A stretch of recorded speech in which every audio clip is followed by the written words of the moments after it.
esclusiva moto da 80.000 euro che è l'HP4 Race.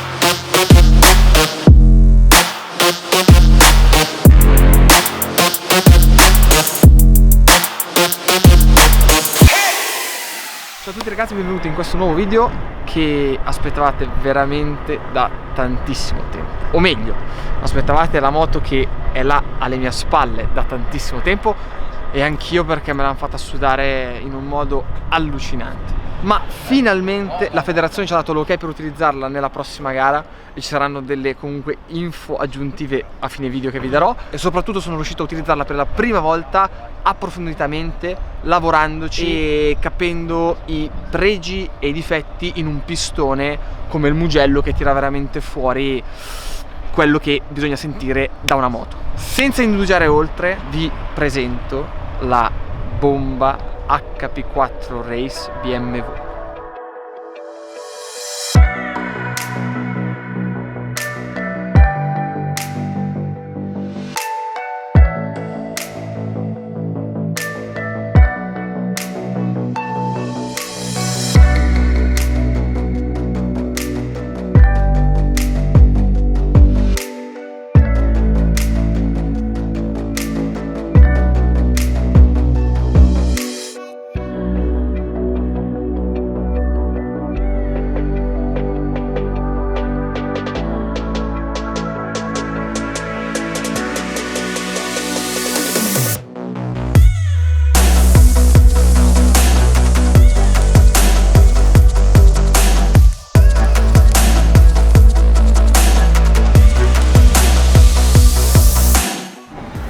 Bene, ed eccoci qui con la nostra bambina, che vi racconterò nei minimi dettagli. Molti di voi mi hanno chiesto che differenze ci sono tra questa qui e la 2018 che ho usato l'anno scorso, perché alla fine, come vedete, le forme sono simili in un certo senso. Invece saliti in sella si capisce subito che c'è una gran differenza anche nella seduta, ma adesso andiamo ad analizzarla pian piano in tutti i suoi dettagli. Prima di tutto la differenza maggiore è il costo, perché una moto assemblata come quella dell'anno scorso stiamo attorno ai 35.000 euro più o meno di preparazione. Qui è una moto che esce completamente pronta da gara. Bisogna appunto solo mettere a posto il tutto per i propri gusti personali, quindi molle forcella, molle mono e tutte queste piccole differenze, ma alla fine la moto rimane questa. I cavalli sono più o meno veri alla ruota 210-211, invece quella dell'anno scorso era attorno ai 220, ma dov'è la differenza maggiore? È sul peso, perché questa moto pesa 146 kg a secco, invece quella dell'anno scorso stavamo attorno ai 175-176. Capite bene che in moto si sentono in un modo allucinante. E vi chiederete voi dove si mangiano via questi 27-28 kg di differenza. Andiamo a vederlo. Però prima di farvi vedere appunto dove si è scavato per alleggerirle e tutto il resto, voglio farvi capire che questa è una moto veramente esclusiva. Come potete vedere, questa qui è la 206 su 750. Ci sono 750 moto al mondo di questo tipo, non una di più, non una di meno. Quindi potete ben capire che è una moto che è stata costruita non per le gare, perché ci sono un sacco di componenti che ad esempio in Superbike non potrebbero essere usati, come il telaio in carbonio, e già solo questo la esclude da moltissimi campionati in giro per il mondo. E qual è il problema? È che non ci sono dati su questa moto qui, e oggi l'abbiamo un po' scoperta noi, gli abbiamo tirato il collo e abbiamo visto dei lati positivi e dei lati negativi, ed è proprio su questo punto che a fine video andremo a fare il punto e a raccontarvi cosa penserò di fare nella prossima gara. Dopo avervela raccontata brevemente, adesso andiamo ad analizzare come BMW ha fatto a tirar fuori un 1000 che pesa 146 kg. Partiamo con la cosa che abbiamo detto prima, il telaio. Sentite che rumorino particolare che fa. Il telaio pesa 4 kg e 200 grammi, e rispetto al modello tradizionale in alluminio guadagna 3,5 kg/4, perché quello in alluminio si attesta attorno ai 7,5 kg e su un telaio è un guadagno di peso incredibile. Passiamo ai cerchioni.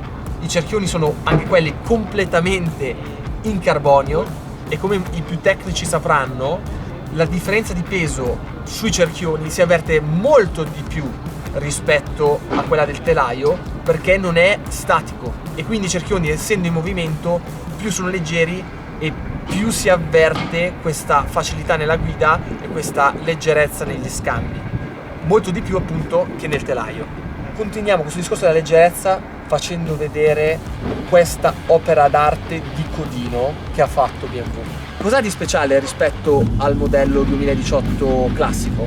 Che è una struttura unica in carbonio e non è invece una struttura con sopra poi la sella e tutta la carena. È un pezzo unico, come potete vedere, ancorato direttamente al telaio, e qui sopra si siede il pilota, che sente molto di più le sensazioni che gli dà indietro la moto rispetto all'altro modello. Perché questo? Perché è tutto completamente un pezzo unico. Oltre a questo non vi sto neanche a dire ogni minimo particolare, come è curato e soprattutto di che materiale è, perché è carbonio in ogni dove.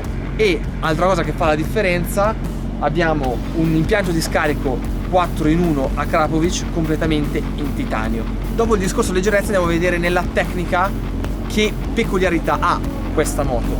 Quello che salta subito all'occhio è il forcellone. Perché? È un pezzo fatto interamente da Suter e non da BMW, ovviamente non è quello di serie, studiato appositamente per le corse. Questa moto, non mi sono scordato di dirlo, viene utilizzata, anzi può essere utilizzata esclusivamente in pista. Anche lui è un'opera d'arte bellissimo e crea ovviamente molta più rigidità rispetto al forcellone di serie, che è un po' più flessibile e quindi dà delle risposte diverse.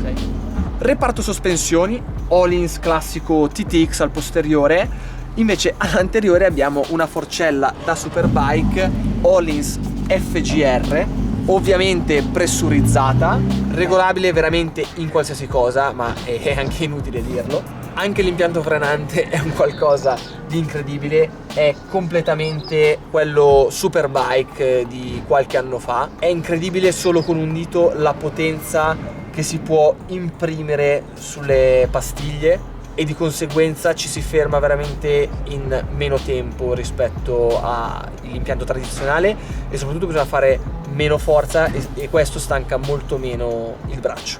Per concludere parliamo di elettronica. Non cambia molto rispetto a quella dell'anno scorso, l'elettronica è identica a quella che usavo nel mondiale Stock 1000, quindi la conosco molto bene. Vi faccio vedere un po' le lucine varie e quanto belle sono. Ovviamente il tutto completo 2D. So già che dei miei spiegoni comunque ne avete piene le palle e volete semplicemente vederla accesa e soprattutto vederla scannare in pista. Quindi prima direi di dargli una scaldatina.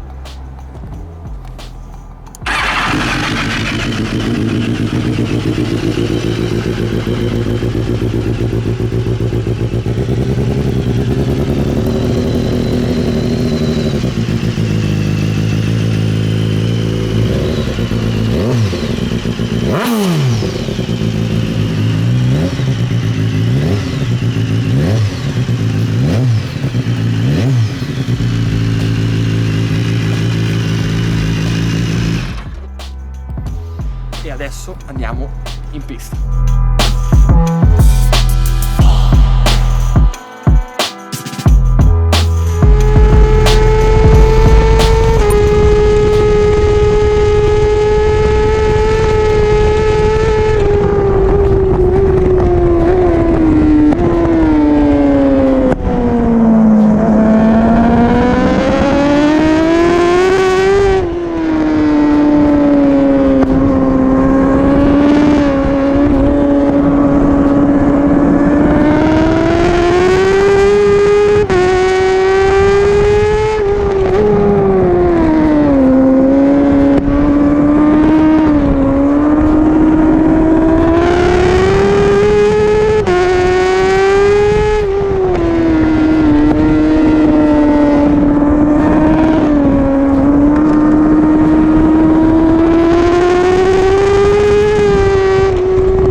adesso la domanda da $1 milione: come va l'HP4 Race in pista tirata al limite? E qui si apre un bel discorsone. Perché?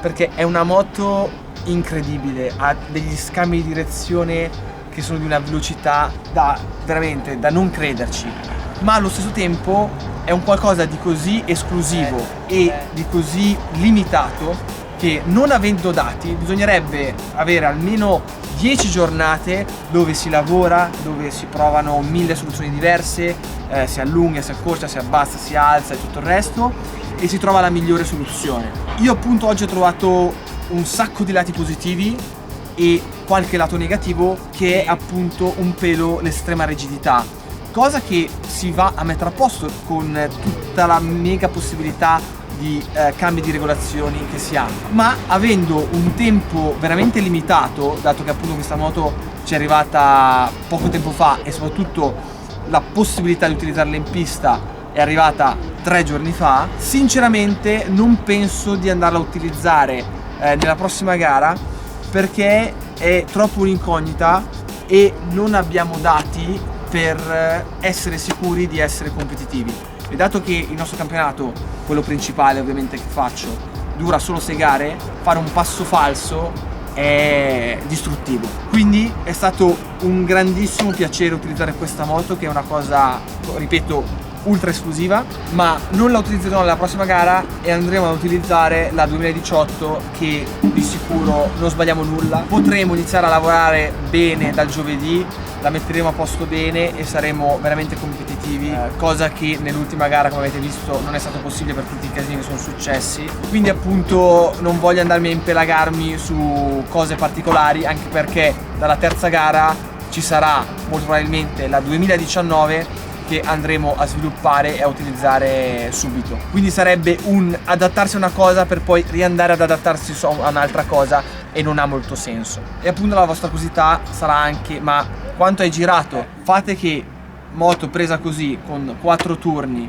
nel delirio di gente che avete visto e tutto il resto, abbiamo girato 54,7, che è un gran bel tempo, e comunque oggi c'erano anche molti avversari che hanno girato attorno a quel tempo lì. Si potrebbe anche dire che si potrebbe provare, ma non voglio, diciamo, accettare il rischio, anche perché ho trovato molte criticità nella guida con questa moto qui, che andarle a mettere a posto in soli 3 turni il giovedì è veramente troppo poco tempo.